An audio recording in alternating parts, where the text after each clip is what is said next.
Alright, now we're talking. It only took 3 movies, but I think we found one that's genuinely good. And not in a so bad it's good kind of way. Now, let's talk about it. The stranger there among them had a big iron on his hip, big iron on his hip.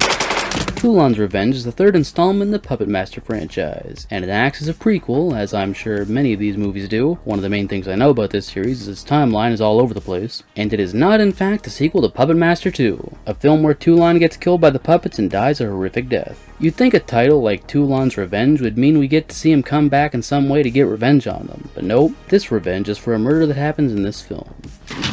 You see, back in the bad old days of Nazi Germany, Toulon was a puppeteer, or Puppet Master, as the series refers to them as, and one of his plays consists of a 6-armed cowboy named Six Shooter firing at Adolf Hitler. This of course catches the eye of a Nazi, but something even more peculiar to the man is the fact that the puppets move all on their own. After getting some pictures and reporting it to the higher-ups, Klaus and the wannabe Nazi zombie-making Dr. Hess head out with the boys to kidnap Toulon. When the characters meet, an unarmed Nazi guy along with Klaus end up murdering Elsa, Toulon's wife, and from this point on, it's revenge time. So once the murder happens, the Nazis try to kidnap him, but since they don't travel in the same car, and they let Toulon hold on to his potential weapons, the puppets of Pinhead and Tunneler, they ended up killing the Nazis in their car and just broke Toulon free.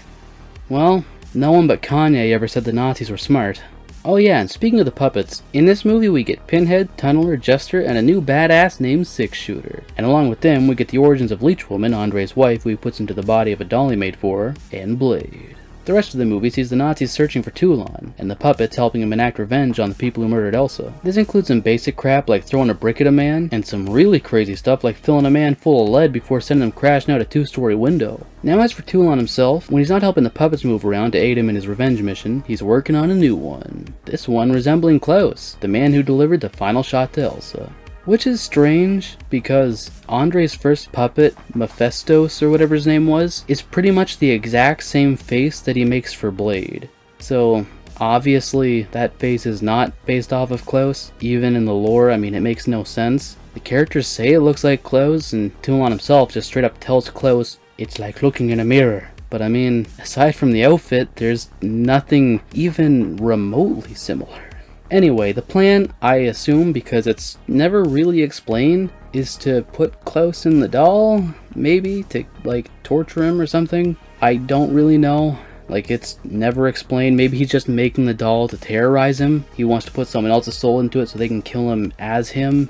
It doesn't end up being Klaus though. The person who goes into this puppet is Dr. Hess, one of the only really good characters, but we'll get into that in a minute. And then the movie eventually ends with the puppets and their master catching and killing Klaus, and they leave for their journey to America. Along with a Jewish boy he befriended named Peter. Yeah, completely forgot to talk about him. He's not really that important. I mean, he's the person who led Hess to Toulon. Innocently, mind you. Not like the kid did it to be evil and malicious. He just thought they wanted to talk.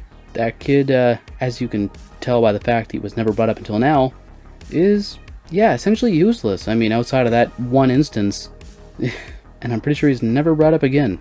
So starting off, I love the character of Hess. He is one of, if not the only human character you'll really enjoy here. He's a man who's made it his job to try and bring the dead back to life so they can essentially reuse their soldiers in battle. And when he discovers Toulon and his mysterious living puppets, he becomes fascinated by all of it and wants nothing more than to just talk to the brain responsible for an amazing creation such as this. He ends up saving Peter from potentially being shot by a Nazi. He tries to protect and help Toulon once the Nazis arrive. It was no surprise as the man who was going to end up being Blade. And also, just a random little fun fact, the man playing Hess is Ian Abercrombie. He was in a Birds of Prey TV series that I never knew existed, and this Nazi scientist was in a show that you may be familiar with from your childhood.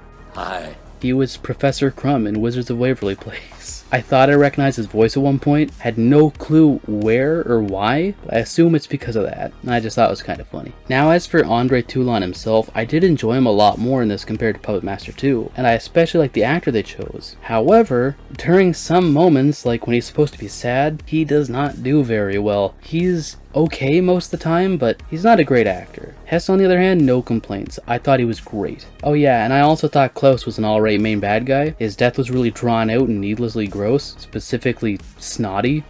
But other than that, like, no complaints about him. Now, humans aside, as always, the puppets in this movie were awesome, and we get so much more with them, including backstory, like learning that Pinhead was a man who used to smuggle food to Jewish people. The puppets in this movie also expressed so much more emotion, and it was nice seeing little moments like Pinhead waving at Peter as he went off to bed, or the puppets seemingly feeling sad over the loss of Elsa. It's quite possible that at this moment in the series, this may be the best movie, and in the end, I'd rate it an 8 out of 10. If you've seen this movie, I'd love to hear your thoughts on it down in the comments below. Thank you for watching, and I'll catch you next time. Have a nice day. Looking for more horror fun? You're goddamn right. Then check out the VHS comic book series, a parody of the horror genre that follows the lives of 3 teens as they fight to survive a horror movie, where every day is loaded with blood, boobs, and buds. The first 2 issues can be found in the description below. I was obsessed with the